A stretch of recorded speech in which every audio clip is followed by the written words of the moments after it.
Welcome to Aston Means Business, a podcast from Aston University. My name's Steve Dyson. I'm a journalist who's interviewing top business academics and business leaders who are developing their staff here at Aston University. This podcast has been going since October 2019, and there are now nearly 60 previous episodes that you can find and listen to by simply Googling Aston Means Business.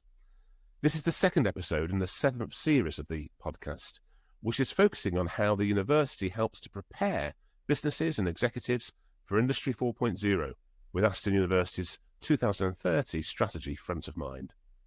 In today's episode, we're going to discuss how fast-changing and volatile global issues from Brexit and climate change to wars in the Middle East and Ukraine are impacting on international supply chain logistics. And we're going to explore how the supply chain leadership programme here at Aston University is helping industry to plan ahead and cope with these challenges. To discuss this subject, I'm going to interview Richard Atkinson, a teaching fellow and deputy director of the Supply Chain Leadership Programme here at Aston University. And also joining us is Tim Buchanan. Tim's the apprenticeship levy lead for GSK, the multinational pharmaceutical group based in London. Hello, Richard and Tim. Richard, let me quickly introduce you to our audience out there first. As I've said, you're a teaching fellow and you help lead the Supply Chain Leadership Programme here at Aston. But your background before academia is also, I think, very relevant to our discussions. Tell us about your time as an RAF fighter pilot briefly, but more as a senior commander of combat bases. And what did you do after that before joining Aston? Yeah, thanks very much. So I think my history is relevant to this. And when I was, for example, the director of air operations in Afghanistan, where we were supporting the development of Afghanistan, the people I spoke to the most were our logisticians and understanding the novel supply chains required. And even now today, with troubles in the Horn of Africa, in the Middle East, and with the illegal invasion of Ukraine by Russia, all of these conflicts depend upon supply chains, but they all impact supply chains as well. And that's why our program is so relevant to create the future generation of supply chain leaders. Just to look at that in the past and in the present very briefly, Richard, tell us an example of how when you were commanding RAF bases in Afghanistan, tell us how logistics changed depending on what was happening. Just tell us how it impacted. So very dependent on what was happening on the ground. So a supply chain you might use one day and might be interrupted by a improvised explosive device the Taliban had laid overnight, for example, or forces being attacked elsewhere. Or we would look to move Afghan's own security forces to try and calm situations, but you had to be adaptable every day. I could largely rely on our pilots to deliver munitions or food or supplies because they train for that day in, day out. But our logisticians really had to come up with the novel answers, the novel solutions, particularly with things like moving fuel, moving food. There were forces from all the coalition countries there together. And as we know, an army marches on its stomach, so you have to feed all those people as well. But there's an adage that we draw upon, which is amateurs think tactics, professionals think logistics. And that's why we want to work together in the future to build the future leaders of logistics. It's fascinating to think about, especially with history and people like Napoleon and how they coped with logistics or sometimes didn't cope with logistics and lost battles and wars. Let's bring us up to date then.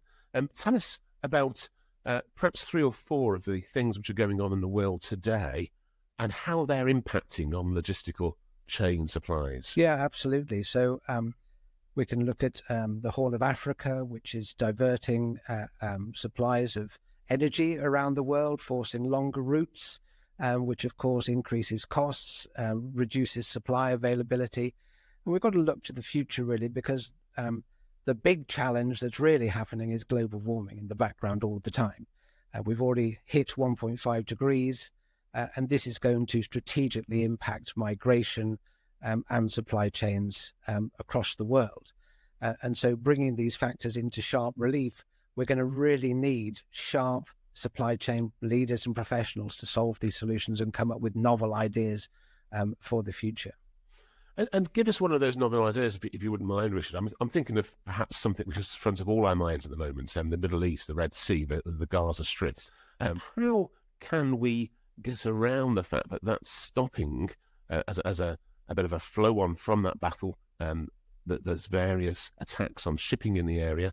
How are people having to change, and what is logistics planning doing to solve that? Yeah, so logisticians are always looking at alternative routes, alternative sources of supply, alternative demands. And we're compounding all of this locally, of course. We've just dropped into recession as well. So margins are very tight. So people really have to prioritize where they're spending money, prioritizing their demand signals, and such that supply chain professionals can really meet them.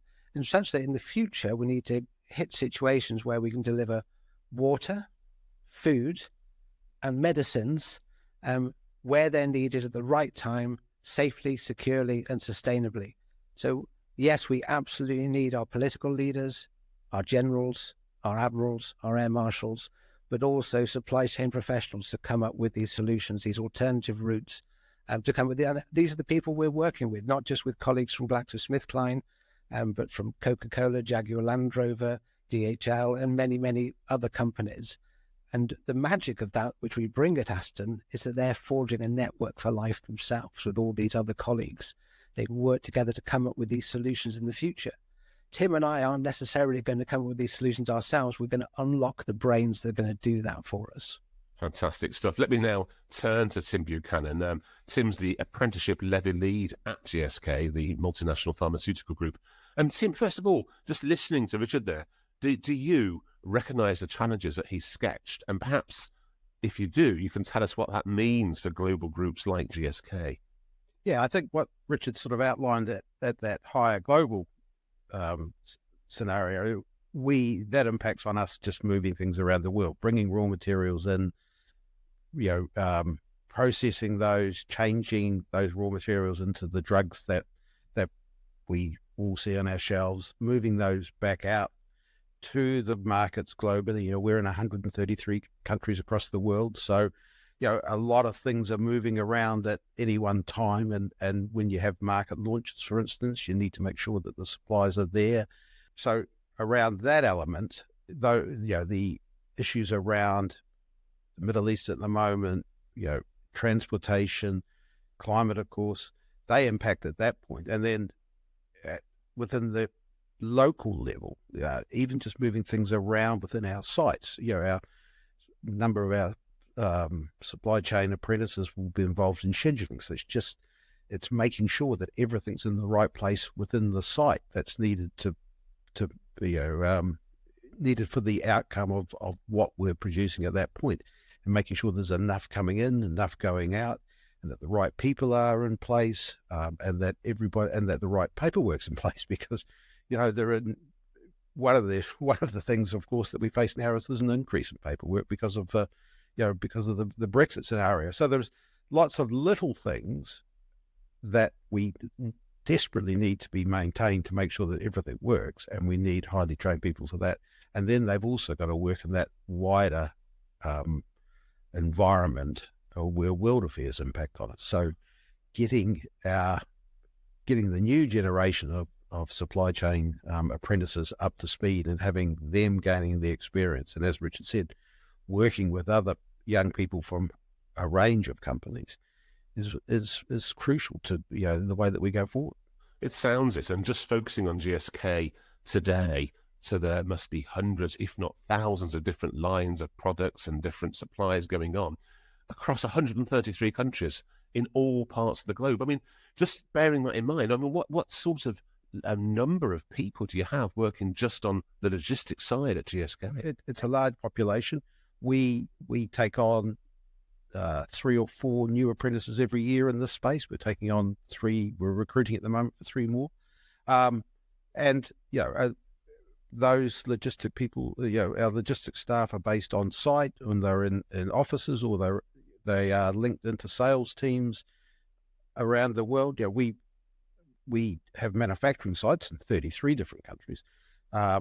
So you need to move those products from those countries to the wider markets that we serve. So and within that, it's an ongoing revolving process, and it's moving all the time. And I think that's where the challenge comes, that if anything impacts on that movement, and that might be from floods in this country that stop, or snow in Barnard Castle, one of our major sites, that impacts on goods getting in and goods getting out.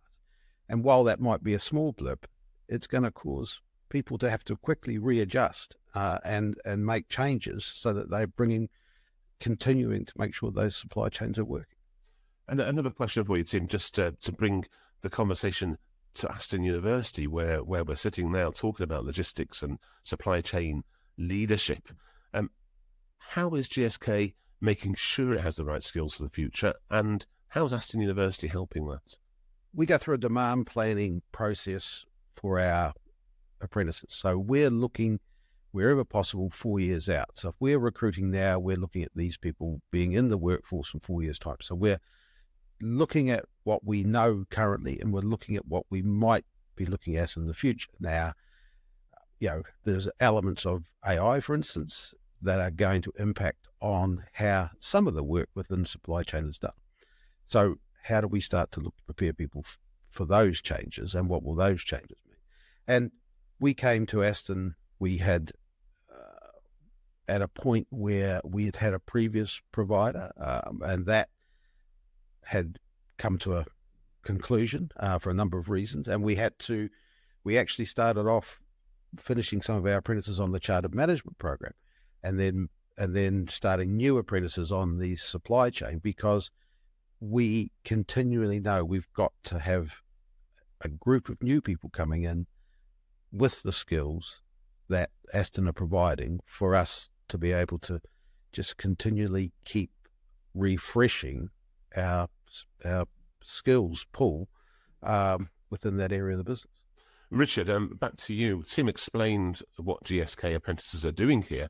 Perhaps you can describe what you're giving them in terms of the name of the logistics course, and what do they experience and learn, and what are they challenged with while they're here? Yeah, thanks. It is a great privilege to work with colleagues like Tim and GSK. And we feel very much part of their strategy. They're determined to impact positively the lives of 2.5 billion people by 2030. And we feel we're playing a part in that because they've got the wonderful scientists and chemists who are creating these life-changing drugs. But they equally need the wonderful and amazing logisticians to make sure, as Tim says, they get out to the right people at the right place and the right time. So it's not just my background. We're a mixed background of faculty. We're the UK's leading faculty in supply chain. It's the Bachelor's in Science degree apprenticeship in supply chain management at level 6. And we bring together all these great companies to develop these leadership skills. So I'm joined by a former vice president of an aerospace company, a former colleague who's worked alongside Elon Musk, a former director of business development for supply chain. We bring our skill, we're giving back to Tim's new colleagues to help them. First of all, we develop their workplace skills, their ability to stand on their feet, to articulate for the company, to speak up, to negotiate with colleagues. We also give them the core skills of how to understand warehousing and transport planning. This week, our colleagues from GlaxoSmithKline have been subjected or enjoying some technology and innovation sessions. In fact, that's what they're doing today. And we get through our vast network of contacts throughout logistics, we bring in experts who can give them the latest information. But the main thing we're giving them is the way to think, to unlock their own minds and to think of new solutions, to understand the company's vision and to realize they have a part to play in it. And as with all things supply chain, you can't do it alone. So you have to do it with colleagues and to learn those skills of working together. I'd also add that one of the special things that Aston adds is that we go out to their sites and see their colleagues in the workplace. I've not worked in pharma, so I went to your site at Ware and met with your colleagues there, Tim's colleagues there, and I'm going up to Barnard Castle next. And so I can really understand their experiences, and so I can do my best to support Tim and that all our colleagues do the same. No, that sounds great stuff. And Richard, give us an example of the kind of challenges they're set. What kind of assignments are they given that they have to prove that they can do, having had the learning from you? Yeah, so some of our colleagues are fresh out of school, and the very first assignment they have to write is, what are the things that are going on in the world that globally impact this giant company I've just joined? Because and we designed our course in concert with colleagues from major employers who shared that often they have colleagues who join their companies, might be with them for 10 years without even understanding the context of the company. So that's where they start. We then develop their reflective skills, their ability to reflect on their experiences. We all should. What happened today? How could I have done it better? What do I need to do to develop myself to enable me to better perform, not just for myself, but for my company as well?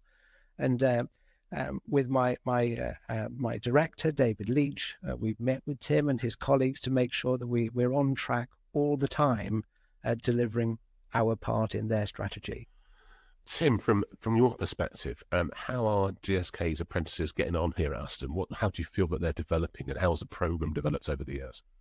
Yeah, I think when we came into the program, it was relatively new, and like all new programs, it'll have its teething problems, and we need to balance out expectations on both sides. And I think over time, one of the key benefits of working with Aston is that we can talk and we can go, look, we think that this isn't quite working well.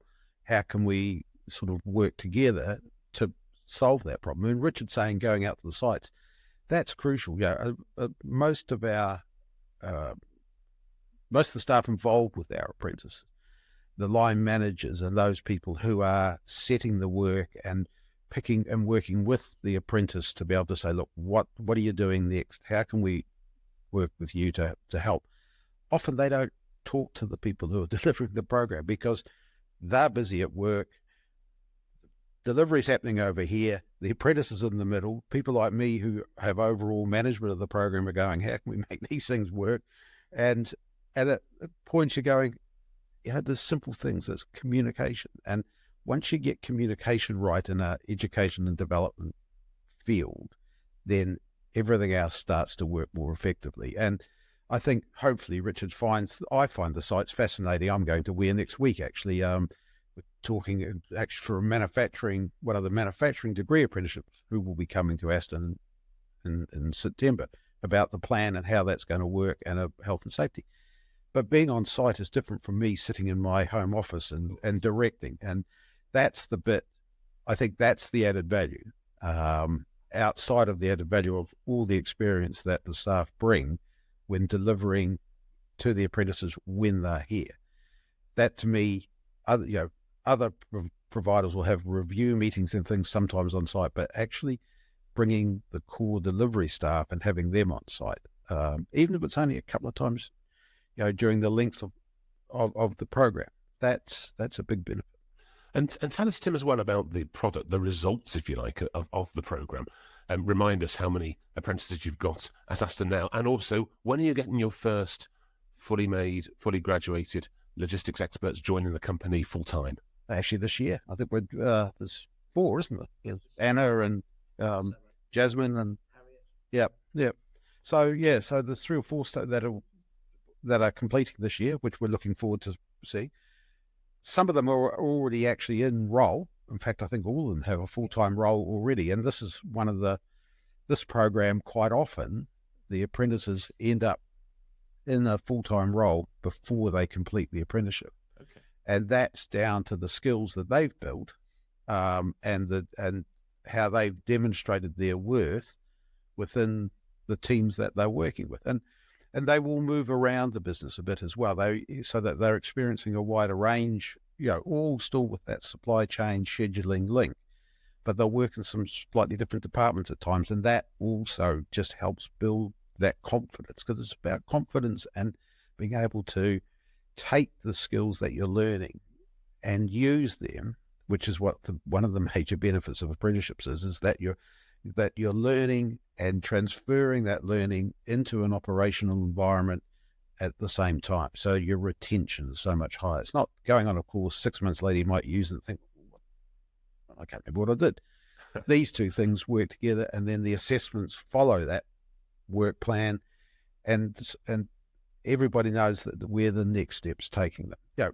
EPA is going to be a challenge. Endpoint assessment will be EPA being endpoint assessment will be a challenge because it's the first time any of this was going through. So we'll all be in that position of what do we need to do a bit. And you always find that with a standard where you haven't been through an endpoint assessment process before. A lot of our other standards we know how that works. This will be new. It's and we'll work through it like we've worked through everything else, really, I think. Yeah, Richard, listening to what Tim's been saying there, there's two things I want to ask you. One is how important it is on the apprenticeship programs that these students, if you like, they're almost not students, are they? They're more delegates, but they're both at university, but they're working at the same time. Yeah. So tell us about that first, and then tell us a little bit more about the endpoint assessments. Yeah, so they're learner colleagues. They're professional colleagues working in the workplace 4/5 of the time. They are full-time employees for the company, and increasingly, as Tim says, with proper roles, with full roles. They get 20% of their time with us. And I thought Tim brought out a really important point. We're not perfect, but we very much welcome being held to account by Tim and his team.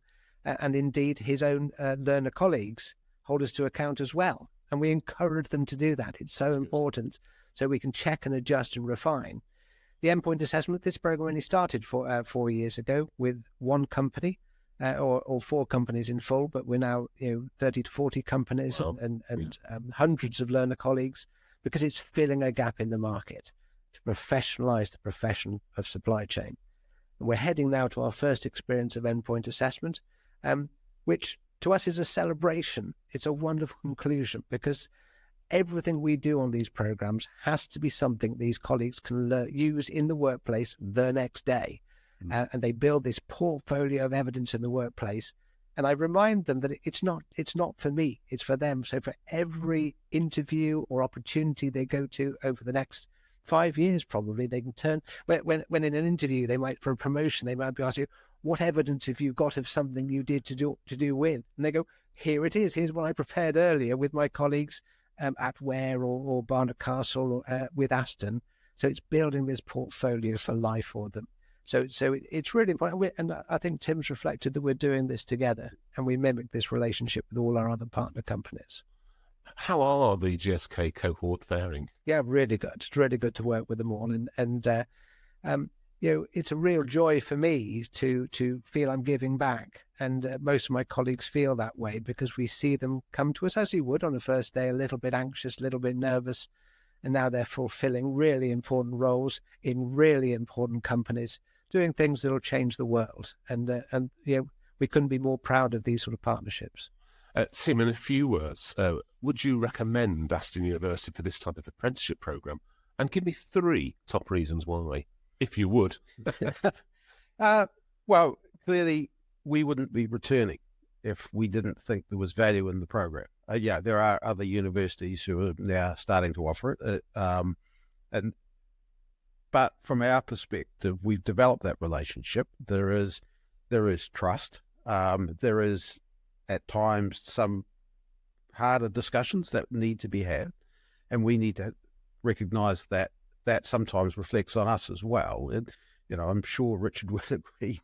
Getting some of the apprentices at times to keep some of their paperwork up to date can be a challenge, like the portfolio, like the recording of the off-the-job training, which there is quite a massive bureaucracy around apprenticeships that we all have to deal with, and if that partnership's working, then we can work through that.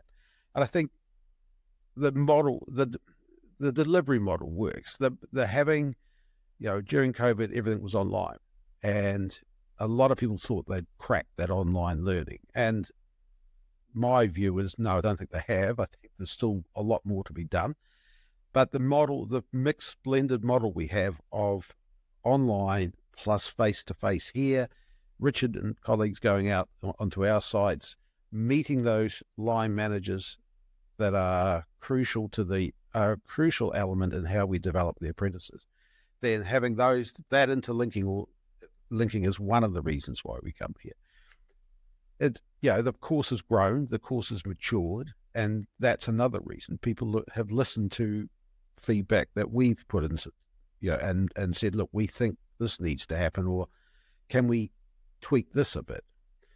And the third thing is we get, on the whole, the feedback from our apprentices, there's always, we're never going to get 100% people saying it's 100% right. That just doesn't happen. But we get very high enthusiasm from the apprentices about the learning. Some of the other paperwork, at times they might go, why do we have to do this? And that's fair. But it's that learning experience. And I think, if there are three things, to me, it's all around how we deal with everybody as people. And hopefully those three sort of examples around people and how we manage that are the reasons why. And when they come, it's a nice place. They like coming to the campus too. It's nice, it's open, it's relatively new. And a lot of them mainly stay in the hotel, don't they? Yeah. So and they can go and experience Birmingham for a few nights, which isn't a bad thing for a young person. They've got to have some of, they've still got to experience some part of a university life that I went through and had a great time. But that was 40 years ago, so more than that. So for them, that's an important part of it too, I think. And then there's that networking with all the other apprentices. And we all have our networks, and this is them starting their first network. Yeah. And Richard, for anyone out there watching and listening, how crucial is this apprenticeship levy training, and why should firms be interested in looking into taking part in that? Yeah, I think it couldn't be more crucial at the moment. We've just teetered into a recession. Margins are small. Businesses are struggling in occasions. And it's a government mandate that the levy is paid once you're over a certain size of a company. So I would say to all employers, make sure you're optimizing the use of your levy. Let us bring our talent to you to help develop your talent for the future solutions. And I absolutely would agree with Tim that I don't get everything right, but I absolutely welcome being held to account. And some of that bureaucracy comes from the requirement that it is a government mandate. But we're learning how to do it better for the great bits, which are the coming together. So identify with Aston, identify with the apprenticeship, make the most of the money that you're paying. Richard Atkinson, Teaching Fellow and Deputy Director of the Supply Chain Leadership Programme here at Aston University, and Tim Buchanan, the Apprenticeship Levy Lead for GSK. Many thanks to both of you for taking part in this episode of Aston Means Business. Thank you very much. And thanks to you, our audience, for watching and listening to Aston Means Business, an original podcast series for Aston University. Remember, if you've enjoyed today's episode, you can find and listen to earlier episodes by simply Googling Aston Means Business.